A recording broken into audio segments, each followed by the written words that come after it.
بسم الله الرحمن الرحيم. السلام عليكم ورحمة الله وبركاته. بسم الله والحمد لله والصلاة والسلام على أشرف رسول الله وعلى آله الفائزين برضا الله أما بعد. സ്നേഹാദരവുകൾ നിറഞ്ഞ സത്യവിശ്വാസികളെ, അള്ളാഹു നമ്മുടെ ഈ സംഗമം സ്വീകരിക്കട്ടെ. നമ്മുടെ പാപങ്ങൾ അള്ളാഹു പുറത്തു തരട്ടെ. രോഗങ്ങൾ അള്ളാഹു ശിഫയാക്കട്ടെ. മരണപ്പെട്ടവരുടെ ഖബർ അള്ളാഹു സന്തോഷത്തിലാക്കട്ടെ. തെറ്റുകുറ്റങ്ങൾ അവർക്ക് നമുക്കും അള്ളാഹു നിരുപാധികം വാപ്പാക്കി തരട്ടെ. നമ്മുടെയും കുടുംബത്തിൻ്റെയും സൃഷ്ട ആയുസ് അള്ളാഹു പൊരുത്തപ്പെട്ട വഴിയിൽ ഇസ്സത്തോടെ സന്തോഷത്തോടെ ദീർഘായുസ്സോടെ കഴിഞ്ഞ് ഈമാൻ സലാമത്തായി മരിക്കാനുള്ള മഹാഭാഗ്യം അള്ളാഹു നമുക്കെല്ലാവർക്കും നൽകട്ടെ. പരിശുദ്ധമായ റജബ് മാസം ആരാധനയുടെ ധാരാളം വിളംബരങ്ങൾ നമ്മെ ഓരോ സമയത്തും അറിയിച്ചു കൊണ്ടിരിക്കുകയാണ്. നിസ്കാരത്തിൻ്റെ വാർഷികം നടത്തപ്പെടേണ്ട മാസം. നമ്മെ സംബന്ധിച്ചിടത്തോളം സമാന്തരമായി ആനുകാലികമായ ചില സങ്കടങ്ങളും ഇതോടൊപ്പം ചേർന്ന് വരികയാണ്. മുസ്ലിം സമുദായത്തെ സംബന്ധിച്ചിടത്തോളം എല്ലാ കാലഘട്ടത്തിലും പരീക്ഷണങ്ങളിലൂടെയാണ് പോന്നിട്ടുള്ളത്. മതത്തിന്റെ സമാന്തര ദിശയിൽ തന്നെ ഇതിന്റെ ശത്രുതയും അള്ളാഹു പടച്ചിട്ടുള്ളതാണ്. ഈമാനിനെ കുറിച്ച് പറയുന്നിടത്ത് മുഴുവനും പൈശാചികമായ പ്രശ്നങ്ങളെക്കുറിച്ചും ഇബ്ലീസിന്റെ കെണിവലയങ്ങളെക്കുറിച്ചും പഠിക്കുകയും അതേക്കുറിച്ച് നമ്മൾ കരുതിയിരിക്കുകയും വേണമെന്നുള്ളതാണ് നമ്മുടെ ആത്മീയ അധ്യാപനത്തിന്റെ ഏറ്റവും പ്രധാന വഴി. ഈ ലോകം വിശ്വാസിയെ സംബന്ധിച്ചിടത്തോളം മൂമിനായി ജീവിക്കുമ്പോൾ കൈത്തണ്ടിൽ തീക്കനലെടുത്ത് വെച്ചത് മടക്കി പിടിച്ചാൽ എങ്ങനെയോ അങ്ങനെയാണ് എന്ന് പുണ്യനബി സല്ലല്ലാഹു അലൈഹി വസല്ലം. അത്രത്തോളം ക്ലേശങ്ങളും മാനസിക പ്രയാസങ്ങളും ചിലത് കണ്ടാൽ നമുക്ക് സഹിക്കാവതല്ല. സാമൂഹിക അന്തരീക്ഷം എക്കാലത്തും അങ്ങനെയാ ഉണ്ടായിട്ടുള്ളത്. വിഭിന്നമല്ല നമ്മുടെ ഈ കാലഘട്ടത്തിലും. പള്ളികളെക്കുറിച്ചും പള്ളിയിൽ നിർവഹിക്കേണ്ട അമലുകളെക്കുറിച്ചും നമുക്ക് ആദ്യം മനസ്സിലേക്ക് വരുന്നൊരു ചിത്രം നിസ്കാരവുമായി ബന്ധപ്പെട്ട കാര്യങ്ങളാണ്. മസ്ജിദ് എന്ന പദം പോലും സുജൂദിലേക്ക് ചേർക്കപ്പെട്ടുകൊണ്ടാണ് പറഞ്ഞത്. നിസ്കാരത്തിന്റെ വാർഷികം ആഘോഷിക്കേണ്ട മാസത്തിൽ നിസ്കാരത്തിന്റെ അഴിച്ചുപണികൾ പുനഃക്രമീകരണങ്ങൾ നടത്തപ്പെടേണ്ട ആ ഓർമ്മപ്പെടുത്തലുകളുടെ മാസത്തിൽ, അതായത് പുണ്യ റജബിൽ, മുസ്ലിം സമുദായത്തിന്റെ എക്കാലത്തെയും വേദനയായ ഇന്ത്യ മഹാരാജ്യത്തിന്റെ പരിശുദ്ധ ബാബരി മസ്ജിദിന്റെ ആ നെഞ്ചകത്തിൽ തന്നെ മറ്റൊരു മന്ദിരം വരുന്നത് ഏറെ വേദനിപ്പിച്ചത് മുസ്ലിം മതവിശ്വാസികളെ, ഇസ്ലാം മതവിശ്വാസികളെ മാത്രമല്ല, ബോധം നഷ്ടപ്പെടാത്ത മതേതര ചിന്തയുള്ള എല്ലാവരെയും അത് വേദനിപ്പിച്ചിട്ടുണ്ട്. മുസ്ലിമീങ്ങളുടെ വേദനയുടെ മുകളിൽ പണിത മന്ദിരത്തെ ആഘോഷമാക്കുന്നതിനെ തിരിച്ചറിഞ്ഞുകൊണ്ട് തന്നെ മതേതര വിശ്വാസികൾ അതിൽ അപലപിച്ചിട്ടുണ്ട്. അതിനെ അഭിനന്ദിക്കണമെന്നുള്ളത് സാന്ദർഭികമായി നാം ഓരോരുത്തരും മനസ്സിലാക്കാം. രാഷ്ട്രീയ ലാഭമുണ്ടാക്കുന്ന ആചാര്യന്മാരുടെ കിരാതമായ അവസ്ഥകളെ, അവരുടെ മൃഗീയ ഭാവത്തെ പിടിച്ചുകെട്ടാൻ നമ്മെ സംബന്ധിച്ചിടത്തോളം നമ്മുടെ മുന്നിലുള്ള ആയുധം നമ്മുടെ പ്രാർത്ഥനയും നമ്മുടെ ആത്മീയ ബോധവും നമ്മുടെ ഈമാനുമായിരിക്കും. ഇന്ത്യ കണ്ട അല്ല, ലോകം കണ്ട ഏറ്റവും വലിയ ഒരു മഹാനാണ് ഖാജ മുഈനുദ്ദീൻ അൽ-ചിശ്തി അൽ-അജ്മീരി ഖദ്ദസല്ലാഹു സിർറഹു. ഇറാനിലാണ് ജനനം. മഹാനവറുകൾ ഇറാനിലെ സഞ്ചറിൽ ജനിച്ച് ഇന്ത്യയിലേക്ക് വന്ന ആളാണ്.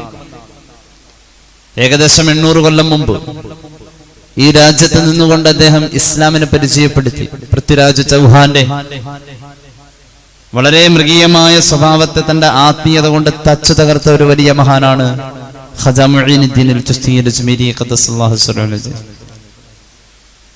നിസ്കാരത്തെ ഓർക്കപ്പെടുന്ന, നിസ്കാരത്തെ പ്രോത്സാഹിപ്പിക്കപ്പെടുന്ന നിസ്കാരത്തിന്റെ മാസമായ റജബിൽ നിസ്കാരത്തിന്റെ ഇടമായ പള്ളിയെ പൊളിച്ചതിന്റെ ഓർമ്മകൾ നീറി നീറി നിൽക്കുന്ന മനസ്സിൽ ആ സംഭവത്തിന് സാക്ഷ്യമായ ഈ നാടിന്റെ നെറുകയിൽ നിന്നുകൊണ്ട് ആത്മീയതയുടെ വെളിച്ചം പകർന്ന ഖാജയെ ഓർക്കുമ്പോൾ ആത്മീയമായൊരു വലിയ പ്രോത്സാഹനം നമ്മൾ നമുക്ക് തന്നെ നൽകേണ്ടിയിരിക്കുന്നു. പള്ളിയെ സ്നേഹിക്കുന്നവർക്ക് പള്ളിയോട് മനസ്സിൽ ഹൃദയബന്ധം മുറിച്ചു മാറ്റാത്ത വിധം റജുലുൻ ഖൽബുഹു മുഅല്ലഖുൻ ബിൽ മസ്ജിദ് എന്ന് പുണ്യനബി സല്ലല്ലാഹു അലൈഹി വസല്ലം. ഹൃദയത്തെ പള്ളിയോട് കെട്ടിയിട്ട ആളുകൾ, അവർക്ക് ഒരു പള്ളി നഷ്ടപ്പെട്ടതിന്റെ വേദന തോന്നുന്നുവെങ്കിൽ നമുക്ക് തോന്നിയ വേദന ആ അർത്ഥത്തിലാണോ, അല്ലേൽ കേവല വൈകാരിക പ്രകടനപരതയിൽ മാത്രം നാം ഒതുങ്ങിയിരിക്കുന്നു? ആത്മീയമായൊരു വേദനയാണ് വേണ്ടത്. നമുക്ക് ഒരു പള്ളിയോട് ഹൃദയത്തെ കെട്ടിയിടപ്പെട്ടു എന്ന് പറയുന്ന ഏതവസ്ഥ ഉണ്ടായിട്ടുള്ളത്? നമ്മൾ എവിടെയാ പള്ളിയുമായി ബന്ധപ്പെട്ട് നിൽക്കുന്നത്? പള്ളിയിൽ നിരന്തരമായ ജമാഅത്തുകളെ ഹയാത്താക്കാൻ വേണ്ടി വെള്ളത്തിൽ നിന്നും കരക്ക് പിടിച്ചിട്ട മത്സ്യം വെള്ളത്തിലേക്ക് തിരിച്ചു പോവാൻ ആഗ്രഹിക്കുന്ന പോലെ പള്ളിയിലേക്ക് പോവാൻ ആഗ്രഹിക്കുന്ന മനസ്സാണ് നമുക്കുള്ളത് എങ്കിൽ ബാബരി സംഭവത്തിൽ നാം വേദനിച്ചതിന് അർത്ഥമുണ്ടെന്ന, നമ്മുടെ രാജ്യത്തിന്റെ മണ്ണും മനസ്സും വേദനിച്ച ബാബരിയുടെ താഴികക്കുടങ്ങൾ തച്ചു തകർക്കപ്പെട്ട ആ സന്ദർഭത്തെ ഇന്നും അതിന്റെ നീറ്റലിൽ, അതിന്റെ പുകച്ചലിൽ മനസ്സിൽ അതേ അർത്ഥത്തിൽ ഉൾക്കൊള്ളാൻ കഴിഞ്ഞത് ഏത് ആത്മീയ പരിവേഷത്തിന്റെ പേരിലാണ്? നമുക്കതിന്റെ ഏത് പരിപൂർണതയെ അവകാശപ്പെടാനുള്ളത്? അങ്ങനെ ഉണ്ടെങ്കിൽ അവിടെ ഹാജയുടെ ജീവിതം നാം പഠിക്കണം. 90 ലക്ഷത്തോളം ആളുകൾക്ക് കലിമ ചൊല്ലി കൊടുക്കാൻ തന്റെ ആത്മീയ പ്രഭ കൊണ്ട് കഴിഞ്ഞ ഒരു സാത്വികനായ മനുഷ്യൻ. അതും റജബ് ഈ ലോകത്തിന് അറിയിക്കുന്ന ഒരു ചരിത്ര ശകലമാണ്. മഹാനവറുകൾ ജനിക്കുന്നത് തന്നെ ഹിജറയുടെ 536-ാമത്തെ വർഷം റജബ് 14-നാണ്. വഫാത്താകുന്നത് 627 ഹിജറ റജബ് 6-നാണ്. റജബിൽ ഹയാത്തായി റജബിൽ മരണപ്പെട്ട ആ മഹാന്റെ ജീവിതം ഈ രാജ്യത്ത് നിറഞ്ഞു നിന്നത് വലിയ ആത്മീയതയുടെ പ്രഭയുമാണ്. നമുക്ക് അത്തരം ആളുകളിലൂടെ, അവരുടെ ചരിത്രത്തിലൂടെ ധാരാളം കാര്യങ്ങൾ പകർത്തേണ്ടതുണ്ട്. അല്ലാഹു തൗഫീഖ് നൽകട്ടെ. ആത്മീയത എന്ന വാക്കിന് നമ്മുടെ ജീവിതത്തിന് എന്ത് ബന്ധമുള്ളത് നാം ആലോചിച്ചിട്ടുണ്ടോ? സാമൂഹികമായി നമുക്ക് താങ്ങാൻ കഴിയാത്ത കാര്യങ്ങൾ ആത്മീയമായി പ്രതിരോധിക്കണം എന്ന സന്ദേശം ഈ സദസ്സിൽ ഞാൻ പങ്കുവെക്കുമ്പോൾ ആത്മീയത എന്ന വാക്ക് ഒരു സാധാരണക്കാരന്റെ ജീവിതത്തിൽ എങ്ങനെയാണ്? ഒരു സാധാരണക്കാരനെ സംബന്ധിച്ചിടത്തോളം ആത്മീയത എന്ന വാക്കിന്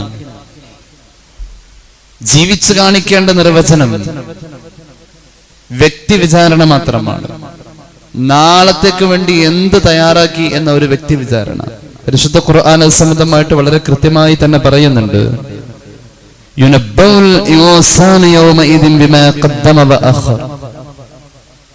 വാർത്തയായി തന്നെ ഒരു ശകലം പോലും വിട്ടുപോവാതെ കൃത്യമായി അവന്റെ ആയുസ്സിൽ ചെയ്തു കൂട്ടിയത് മുഴുവനും വർത്തമാന സാഹചര്യത്തിൽ ജീവിച്ചിരിക്കുന്ന മനുഷ്യനോടാ പറയുന്നത്. നീ ചെയ്ത് കഴിഞ്ഞതും ഇനി നീ ചെയ്യാനുള്ളതും മുഴുവനും ഒരു പത്രം വായിക്കുന്ന പോലെ ഫുൾ ഡീറ്റെയിൽ വാർത്തയായി നിന്നെ അറിയിക്കും. അങ്ങനൊരു ദിവസമുണ്ട്. ഈ ഒരു ചിന്ത ഒരു ദിവസത്തിലല്ല, ഓരോ നിമിഷത്തിലും നമുക്കുണ്ടാവണം. ഇതിനൊക്കെ കണക്കുണ്ട്. ഇതിനൊക്കെ ഞാൻ വർത്താനം പറയേണ്ടവരുണ്ട്. ഞാനായിരിക്കില്ല അന്ന് സംസാരിക്കാം. എന്റെ അവയവങ്ങൾ, ചെയ്ത അവയവങ്ങൾ മുഴുവനും എന്റെ പ്രവർത്തനങ്ങൾ റബ്ബിന്റെ മുന്നിൽ വിശദീകരിക്കും. അങ്ങനൊരു ദിവസം, ഇങ്ങനൊരു ചിന്ത ആർക്കും ഇല്ല. സാധാരണക്കാരനെ സംബന്ധിച്ചിടത്തോളം വേഗത്തിൽ മനസ്സിലാവാനുള്ള ഒരു ആത്മീയത അത് മാത്രമാണ്. അത് പഠിപ്പിച്ച ഹാജയെ ഓർക്കുന്ന, അത് പഠിപ്പിക്കാൻ ഈ രാജ്യത്ത് ആയുസ്സിന്റെ സിംഹഭാഗവും ചെലവ് ചെയ്ത ഹാജയെ ഓർക്കുന്ന ദിവസങ്ങൾ കൂടിയാണ് റജബ്. അല്ലാഹുവിന്റെ ഖുർആൻ വീണ്ടും പറഞ്ഞല്ലോ, ഇന്നാ നഹ്നു നുഹ്യിൽ മൗതാ വനക്തുബു മാ ഖദ്ദമു വആഥാറഹും വകുല്ല ശൈഇൻ അഹ്സൈനാഹു ഫീ ഇമാമിൻ മുബീൻ. നമ്മൾ ചെയ്തു വെച്ചതും അതിനെ തുടർന്ന് ഇനി ചെയ്യാനുള്ള ഒരു തലമുറയിലേക്ക് നാം പകർന്നതും നമ്മൾ മരിച്ചാലും നമ്മുടെ പിന്നാലെ വരുമെന്ന് പരിശുദ്ധ ഖുർആൻ. അങ്ങനെയുണ്ട്. നമ്മൾ ചെയ്തത് മറ്റുള്ളവരോട് ചെയ്യാൻ വേണ്ടി പറഞ്ഞ കാര്യം അതൊരു നന്മയായി മറ്റുള്ളവർ അത് ഏറ്റെടുത്ത് ചെയ്യുന്നുവെങ്കിൽ അതും നമ്മുടെ പിന്നാലെ വന്നു കൂടും. നാം മരിച്ചാലും മനുഷ്യൻ അമരനാകുന്നത് അത്തരം കാര്യങ്ങളിൽ നിന്ന് ഖുർആൻ അതെല്ലാം രേഖയായി അള്ളാഹുവിന്റെ അടുക്കൽ കൃത്യമായി സൂക്ഷിച്ചിട്ടുണ്ട്. അതെല്ലാം കൃത്യമായി സൂക്ഷിച്ചത് അഹ്സൈനാഹു ഫി ഇമാമിൻ മുബീൻ, വ്യക്തമായ രേഖയായി വളരെ കൃത്യമായി തന്നെ അത് സൂക്ഷിച്ചിട്ടുണ്ട്. ആത്മീയത എന്ന് പറയാൻ ഇതിനപ്പുറത്തേക്ക് ലളിതമായ മറ്റു പ്രയോഗങ്ങൾ വേറെ ഒന്നും വേണ്ട എന്നതാണ്. നമ്മുടെ നന്മയെ തൂക്കും, നമ്മുടെ തിന്മയെ തൂക്കും. ആ തൂക്കലിൽ, ആ തുലാഭാരത്തിന്റെ ഒരു കണക്ക് എത്ര ഉണ്ടാവും എന്ന ഒരു ചിന്ത ഒരു കച്ചവടക്കാരൻ ഉണ്ടാവൂലോ. കച്ചവടത്തിന് വേണ്ടിയാ വന്നിരിക്കുന്നത്. ഏതാ കച്ചവടം? ആ കച്ചവടം തുൻജീക്കും മിൻ അദാബിൻ അലീം എന്നാണ് ഖുർആൻ പറഞ്ഞത്. ഹൽ അദുല്ലുക്കും അലാ തിജാറ, ഒരു കച്ചവടം പഠിപ്പിച്ചു തരട്ടെ. ആ കച്ചവടത്തിന്റെ പ്രത്യേകത വലിയ ഒരു ശിക്ഷ നിങ്ങൾക്ക് വരാനുണ്ട്, അതിൽ നിന്ന് രക്ഷപ്പെടുത്തുന്ന കച്ചവടം. ലാഭം കിട്ടിയാൽ ഒരാൾക്ക് സന്തോഷം ഉണ്ടാവും, പക്ഷെ നഷ്ടം കിട്ടിയാൽ ശിക്ഷിക്കും എന്ന് പറയുന്ന ഒരു കച്ചവടം, ഒരേ ഒരു കച്ചവടം ഉള്ളത് ആഖിറത്തിലേക്ക് വേണ്ടിയുള്ള കച്ചവടം. കച്ചവടക്കാരൻ എപ്പോഴും അതിലായിരിക്കും അയാളുടെ മൈൻഡ്. എന്ത് സംസാരിക്കുന്നതും അയാൾ ഒരു ബിസിനസ് ആംഗിളിലാണ് സംസാരിക്കും. മനുഷ്യർക്ക് എളുപ്പം മനസ്സിലാക്കാൻ പറ്റുന്ന ഒരു ആത്മീയതയെ കുറിച്ച് ഖുർആൻ പറഞ്ഞത് കച്ചവടം എന്ന ഉദാഹരണത്തിലാണ്. യാ അയ്യുഹല്ലദീന ആമനൂ ഹൽ അദുല്ലുക്കും അലാ തിജാറത്തിൻ തുൻജീക്കും മിൻ അദാബിൻ അലീം തുഅ്മിനൂന ബില്ലാഹി വറസൂലിഹി. കച്ചവടത്തിന്റെ ക്യാപിറ്റൽ എമൗണ്ട് ഉള്ളിന്റെ ഉള്ളിൽ അല്ലാഹ് റസൂൽ എന്ന ചിന്തകളാണ്. അള്ളാഹുവിനും റസൂലിനും ഇഷ്ടമില്ലാത്തത് ചെയ്യൂല എന്ന പ്രതിജ്ഞയാണ്. അവർ പറഞ്ഞത് ചെയ്യും എന്നുള്ളതായ പ്രതിജ്ഞയാണ്. അങ്ങനെ വന്നു കഴിഞ്ഞാൽ ആ കച്ചവടം കൊണ്ട് നിങ്ങൾക്ക് സന്തോഷകരമായി മുന്നേറാൻ കഴിയും. ശരീരത്തിന്റെ അധ്വാനങ്ങളും സമ്പത്തിന്റെ വ്യയം ചെയ്യലും. അള്ളാഹുവിന്റെ മാർഗത്തിൽ ജിഹാദ് പോലെ എന്ന് ഖുർആൻ. സന്തോഷത്തോടുകൂടെ സമ്പത്ത് വ്യയം ചെയ്യാൻ കഴിയുന്നു എന്ന അവസ്ഥ ആ കച്ചവടമാണ്, ആത്മീയതയാണിത്.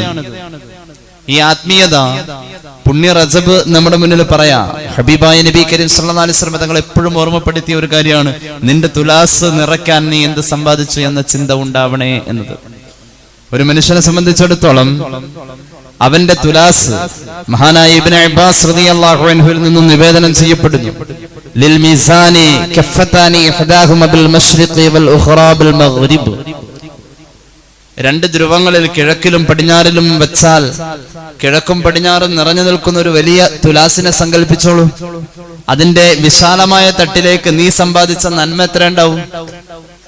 നന്മയെ സംബന്ധിച്ചിടത്തോളം രസകരമായ രീതിയിൽ രണ്ട് കീറലുകളെ കുറിച്ച് ഈ അടുത്ത ദിവസം ഒരാൾ പറഞ്ഞു.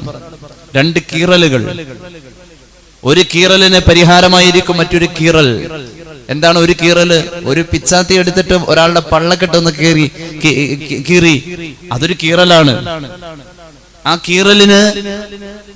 കീറലിന് കൃത്യമായ സമയമില്ല, അതിന് കൃത്യമായ കാരണം തന്നെ വേണമെന്നില്ല, അതിലൂടെ എന്ത് സംഭവിക്കുമെന്ന് കൃത്യമായ ലക്ഷ്യം പോലുമില്ല. ഒരാളുടെ ഉദരം കീറാൻ ഒരു പിച്ചാത്തി കൊണ്ട് ഒരു അക്രമിക്ക് കഴിയുന്നു എന്നതൊരു കീറലാണ്. പക്ഷെ അതിനെ പരിഹരിക്കാൻ ഒരു പക്ഷെ മെഡിക്കൽ സയൻസ് പറയുന്നത് മറ്റൊരു കീറലായിരിക്കും. അതിന് ഫിക്സഡ് ആയിട്ടുള്ള ടൈമുണ്ട്, അതിന് കൃത്യമായ സെന്റിമീറ്റർ നീളമുണ്ട്, അതിന്റെ ആഴം, അതിനുവേണ്ടി ബ്ലഡ് കളക്ട് ചെയ്ത് വെക്കണം, അതോടൊപ്പം തന്നെ അതിനു വേണ്ട ട്രീറ്റ്മെന്റ്, ഇതിനപ്പുറം ആ രണ്ടാമത്തെ കീറലിന് വേണ്ടി വരുന്ന പണം, ഇങ്ങനെയൊക്കെ നോക്കിയാൽ അതിന്റെ വിശ്രമങ്ങളൊക്കെ. എന്നാൽ ആദ്യം പറഞ്ഞതിനോ അത് ചെയ്യുന്ന ആളും ഇത് ചെയ്യുന്ന ആളും മനുഷ്യൻ തന്നെയാണ്. നമ്മുടെ നന്മയും തിന്മയും, നമ്മളൊരു നന്മ ചെയ്യാൻ നിയ്യത്ത് വേണം, അതിൻ്റെതായ നിബന്ധനകൾ ഏറെ. അങ്ങനെ ഒരുപാട് കഷ്ടപ്പെട്ടൊരു നന്മ സമ്പാദിച്ച് ആ നന്മയ്ക്ക് ന്യായമായ ഉത്തരം അള്ളാഹു തന്നു. ആ നന്മയ്ക്ക് 10 ഇരട്ടി എന്ന കണക്കിൽ. തിന്മ 1 ആണെങ്കിൽ ആ 1 ഉള്ളൂ. പക്ഷെ ആ 10 ഇരട്ടിയിലേക്ക് എത്താൻ നന്മ നന്മയാവണം. അതിനെ ആത്മീയത എന്ന് പറയാം. അതിന്റെ ബേസിക് ആയിട്ടുള്ള കാര്യങ്ങളാണ് നിസ്കാരം പോലെയുള്ള കാര്യങ്ങൾ. നിസ്കാരത്തിന്റെ കാര്യത്തിൽ വീഴ്ച വരുന്ന സമൂഹത്തോട് പള്ളിയുടെ പേരിൽ കണ്ണുനീരൊലിപ്പിക്കുന്നത് എന്തിന് എന്ന് ചോദിക്കുന്നത് തികച്ചും ന്യായമായ ഒരു ചോദ്യമാണ്. ബാബരി മസ്ജിദിന്റെ താഴികക്കുടങ്ങൾ തച്ചു തകർത്തതിൽ നിനക്ക് വേദന ഉണ്ടോ എന്ന് ചോദിച്ചാൽ ഉണ്ടെന്ന് പറയും. ആ വേദനയിൽ ഏത് അർത്ഥമാണുള്ളത്? അതുകൊണ്ട് ആത്മീയത ഉണ്ടെന്ന് പറയലല്ലാതെ അത് ഉണ്ടാക്കുക എന്ന ശ്രമം. ഇബ്നു അബ്ബാസ് റളിയല്ലാഹു അൻഹു പറയുന്നു, 2 ധ്രുവങ്ങളിൽ 2 തട്ടുകളെ വെച്ച് കഴിഞ്ഞാൽ അതിന്റെ വിശാലതയെ നീ ചിന്തിച്ചോളൂ. ആ വിശാലമായ 2 തട്ടിലേക്ക് നിന്റെ നന്മയും വരും തിന്മയും വരും. ചിന്തിച്ചു നോക്കിയാൽ ഒരു ദിവസം അല്ലാഹ് കബൂലാക്കിയ എന്ന് പറയാൻ പറ്റുന്ന നന്മ എത്രയുണ്ട് എന്ന് ചോദിച്ചാൽ വളരെ തുച്ഛമായിരിക്കും. നമുക്ക് ഉറപ്പ് പറയാൻ പറ്റില്ല. എന്നാൽ നമ്മുടെ തിന്മ എഴുതുന്ന മലക്കുകൾ ഉറപ്പായും രേഖപ്പെടുത്തിയിട്ടുള്ള തിന്മകൾ എത്ര ഉണ്ടെന്ന് ചോദിച്ചാൽ ഒരാഴ്ചയിലെ കണക്കെടുത്താൽ ഏറെ എഴുതാനും പറയാനുണ്ടാവും തിന്മകളെ കുറിച്ച്. അതിങ്ങനെ നിറഞ്ഞു നിൽക്കും, ഒന്നും പാഴാവാതെ ഒരു തട്ടിൽ. ഹബീബായ നബി കരീം സല്ലല്ലാഹു അലൈഹി വസല്ലം തങ്ങൾ പറയുന്ന ഒരു ഹദീസിൽ കാണാം, ദാവൂദ് നബി അലൈഹി സ്വലാത്തു വസ്സലാമിന് ഒരിക്കലൊരാഗ്രഹം തോന്നി ആ തട്ടൊന്ന് കാണാൻ വേണ്ടിയിട്ട്. ഹബീബായ നബി തങ്ങൾ പറയുന്നു സല്ലല്ലാഹു അലൈഹി വസല്ലം, ദാവൂദ് നബി അലൈഹിസ്സലാം അള്ളാഹുവോട് അതേക്കുറിച്ചുള്ള ആഗ്രഹം പങ്കുവെച്ചു, ദുആ ചെയ്തു, പടച്ചോനെ ആ തട്ടൊന്ന് എനിക്ക് കാണണം. ഏത് തട്ട്? എന്റെ നന്മയും തിന്മയും തൂക്കുന്ന തട്ട് കാണണം. ആ തട്ടിന്റെ വലിപ്പം അള്ളാഹു കാണിച്ചു കൊടുത്തു. ഭൂമിയും മീസാൻ എന്ന തുലാസും തമ്മിലുള്ള മറ അള്ളാഹു മാറ്റിക്കൊടുത്തു. അങ്ങനെ മഹാനായ ദാവൂദ് നബി അലൈഹിസ്സലാത്തു വസ്സലാം അത് കാണാൻ വേണ്ടിയിട്ട് അള്ളാഹു നിശ്ചയിച്ച ഒരു താഴ്വാരത്തിലേക്ക് എത്തി. മശാരിഖുൽ അൻവാർ എന്ന് പറയുന്ന ഗ്രന്ഥം ഇത് രേഖപ്പെടുത്തുന്നുണ്ട്. ദാവൂദ് നബി അലൈഹിസ്സലാത്തു വസ്സലാമിന്റെ മുന്നിലെ മറ മാറിയപ്പോൾ മഹാനവറുകൾ അത്ഭുതപ്പെട്ടു. മുമ്പൊരിക്കലും അത്ര വലിപ്പമുള്ള ഒന്നിനെയും കണ്ടിട്ടില്ല. കൺമുന്നിൽ ഒറ്റ കാഴ്ചയിൽ അത്ര വലിപ്പമുള്ള ഒന്നിനെയും കണ്ടിട്ടില്ല. അള്ളാഹുവോട് ദാവൂദ് നബി അലൈഹിസ്സലാം ആ കാഴ്ചയിൽ മഹാനവറുകൾ അർദ്ധബോധത്തോടുകൂടെ അത് കണ്ട് ഞെട്ടിത്തെരിച്ചു പോയി. മഹാനവറുകൾ സുജൂദിൽ വീണിട്ട് ചോദിക്കുന്നുണ്ട്, പടച്ചോനെ ഇത് നിറയ്ക്കാൻ പറ്റിയ നന്മ വല്ലതുണ്ടോ? അപ്പൊ അള്ളാഹു പറയുന്ന മറുപടി ഉണ്ട്. ആ നന്മ രണ്ട് കാര്യ പറഞ്ഞത്. ആ നന്മ ഹൃദയത്തിൽ തട്ടി എന്ന തോന്നലിൽ ഒരു സദഖ ചെയ്താൽ മതി. ഹൃദയത്തിൽ തട്ടി, സദഖയുമാണ് ഹൃദയത്തിൽ തട്ടുന്നതാവണം. ആ ഹൃദയത്തിൽ തട്ടുക എന്നതിന്റെ മറ്റൊരു പ്രയോഗമാണ് ആത്മീയത. ഇതെനിക്ക് കൂലി കിട്ടുമെന്ന ഒരു ചിന്ത, ഇതെനിക്ക് നാളത്തേക്കുള്ളതാണ് എന്ന ചിന്ത.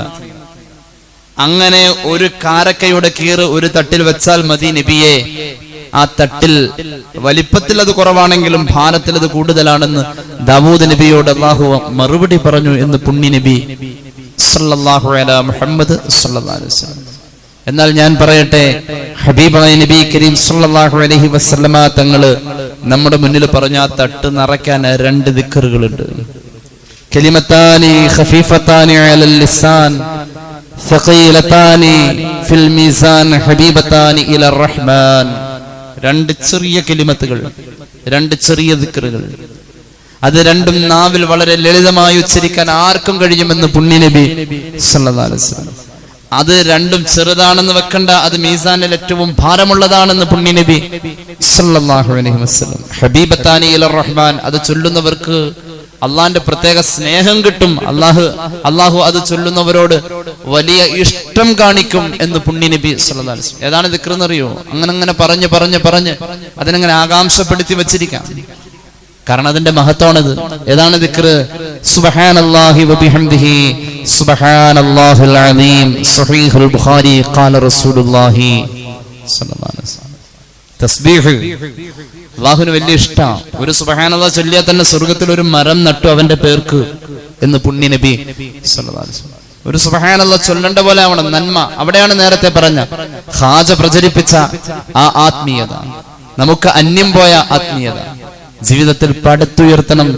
അള്ളാഹു തൗഫീഖ് നൽകട്ടെ. റജബ് അതിനുള്ള ഒരു പ്രേരണയും പ്രചോദനവും ആവേശവുമായി മാറട്ടെ. സർവശക്തൻ അനുഗ്രഹിക്കട്ടെ എന്ന് ദുആ ചെയ്തുകൊണ്ട് തൽക്കാലം എന്റെ വാക്കുകൾ നിർത്തുന്നു. സല്ലല്ലാഹു അലാ മുഹമ്മദ് സല്ലല്ലാഹു അലാ മുഹമ്മദ്.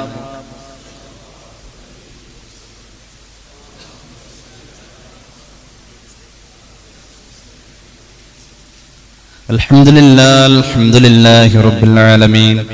അല്ലാഹുമ്മ സ്വല്ലി അലാ സയ്യിദിനാ മുഹമ്മദിൻ വഅലാ ആലി സയ്യിദിനാ വമൗലാനാ മുഹമ്മദ്. അല്ലാഹുവേ നീ കബൂലാക്ക് തമ്പുരാനെ. പടച്ച റബ്ബേ ഞങ്ങളുടെ പാപങ്ങൾ പൊറുക്കണേ അല്ലാഹ്. രോഗങ്ങൾ ശിഫയാക്ക് അല്ലാഹ്. അറിഞ്ഞു ചെയ്ത അറിയാതെ ചെയ്ത രഹസ്യമായി സംഭവിച്ച പരസ്യമായി സംഭവിച്ച എല്ലാ തെറ്റുകുറ്റങ്ങളും നീ മാപ്പാക്കണേ റഹ്മാനേ. അല്ലാഹുവേ റബ്ബേ ദുആ വസിയത്ത് ചെയ്ത പലരുമുണ്ട്. വിദേശത്ത് വിസ അടിക്കാൻ താമസം വരുന്നു. ഒരു സഹോദരൻ പ്രത്യേകം ദുആ ചെയ്യാൻ ഏൽപ്പിച്ചു. അല്ലാഹുവേ അദ്ദേഹം ധാരാളം ദാനധർമ്മങ്ങൾ ചെയ്യുന്ന സഹോദരനാണ് തമ്പുരാനെ. നീ എളുപ്പത്തിലാക്കണേ അല്ലാഹ്. അല്ലാഹുവേ അദ്ദേഹത്തിന്റെ പ്രതീക്ഷകൾക്കപ്പുറം ഖൈറായ ഒരു ജോലിയിലേക്ക് നീ അദ്ദേഹത്തെ വേഗത്തിൽ എത്തിക്കണേ അല്ലാഹ്. അല്ലാഹുവേ റബ്ബേ ഞങ്ങളുടെ ദുആ അങ്ങനെ ഒരുപാട് പേർക്ക് വേണ്ടിയുള്ളതാ. എല്ലാവർക്കും ഖൈറായ ജോലി നീ അടുപ്പിച്ചു കൊടുക്കണേ അല്ലാഹ്. വിദേശത്തും നാട്ടിലും പല ജോലികൾക്ക് വേണ്ടി ശ്രമിക്കുന്നവരുണ്ട്. ഖൈറായ ജോലി അടുപ്പിക്കണേ അല്ലാഹ്. ശാരീരിക അസ്വസ്ഥതയുള്ള പലർക്കും വേണ്ടി ദുആ ചെയ്യാൻ ഏൽപ്പിച്ചു. എല്ലാവർക്കും പരിപൂർണമായ ശിഫാ നൽകണേ അല്ലാഹ്. അള്ളാഹുവെ കിഡ്നി സംബന്ധമായ പ്രയാസം അനുഭവിക്കുന്നവർക്ക് വേണ്ടി ദുആ ചെയ്യാൻ ഏൽപ്പിച്ചു. നീ ശിഫാ നൽകണേ അല്ലാഹ്. ക്യാൻസർ പോലെയുള്ള രോഗങ്ങളുടെ ട്രീറ്റ്മെന്റിൽ നിരന്തരമായി ബന്ധപ്പെടുന്നവർ അള്ളാഹുവെ നീ ശിഫാ നൽകണേ അല്ലാഹ്. റബ്ബേ, ആ രോഗം കൊണ്ടൊരാളെയും നീ പരീക്ഷിക്കല്ല തമ്പുരാനെ. പൊന്നുമക്കളെ നീ സ്വാലിഹീങ്ങളാക്കണേ അല്ലാഹ്. ഈ വർഷം ഹജ്ജിന് വേണ്ടി അപേക്ഷ വെച്ചവർ, ആഗ്രഹിക്കുന്നവർ, ശ്രമിക്കുന്നവർ നീ വഴികൾ എളുപ്പമാക്ക് അല്ലാഹ്. അള്ളാഹുവേ, ഈ അടുത്ത ദിവസം ഉംറ ചെയ്യാൻ പോകുന്ന ഒരു സഹോദരി പ്രത്യേകം ദുആ ചെയ്യാൻ ഏൽപ്പിച്ചിട്ടുണ്ട്. എളുപ്പമാക്കണേ അല്ലാഹ്. അള്ളാഹുവേ റബ്ബേ, സന്തോഷകരമായ ഒരു യാത്ര നീ അവർക്ക് നൽകണേ അല്ലാഹ്. അള്ളാഹുവേ, അവരുടെ അമൽ കൊണ്ട് അവർക്ക് നീ ഉപകാരം നൽകണം അല്ലാഹ്. ഖബൂലിയത്ത് നൽകണം അല്ലാഹ്. അവരുടെ ദുആകളിൽ മുഅ്മിനീങ്ങൾ ചേരുമ്പോൾ അതിൽ പെടാനുള്ള യോഗ്യത ഞങ്ങൾക്കും നീ നൽകണേ അല്ലാഹ്. 15 വയസ്സുള്ള മകൻ റബ്ബേ കിഡ്നിയിൽ ഇൻഫെക്ഷൻ വന്ന് എറണാകുളത്ത് ഒരു വലിയ ഹോസ്പിറ്റലിൽ ICUലാണ്. റഹ്മാനെ, നീ ശിഫാ നൽകണേ അല്ലാഹ്. ശിഫാ നൽകണേ അല്ലാഹ്. ശിഫാ നൽകണേ തമ്പുരാനെ. പനിയും മറ്റു അസ്വസ്ഥതയുമുള്ള പലർക്കും വേണ്ടി ദുആ ചെയ്യാൻ ഏൽപ്പിച്ചു. ശിഫാ നൽകണേ അല്ലാഹ്. മരണപ്പെട്ടവർ ഈ പള്ളിയുടെ ചുറ്റും അന്ത്യവിശ്രമം കൊള്ളുന്നവർ എല്ലാവരുടെയും ഖബർ വിശാലമാക്കണേ അല്ലാഹ്. റബ്ബനാ റഹംഹും കമാ റബ്ബൗനാ സഗാറ. ദഅവാഹും ഫീഹാ സുബ്ഹാനകല്ലാഹുമ്മ വതഹിയ്യതുഹും ഫീഹാ സലാം വആഖിറു ദഅവാനാ അനിൽ ഹംദുലില്ലാഹി റബ്ബിൽ ആലമീൻ. അസ്സലാമു അലൈക്കും വറഹ്മത്തുള്ളാഹി വബറകാതുഹു.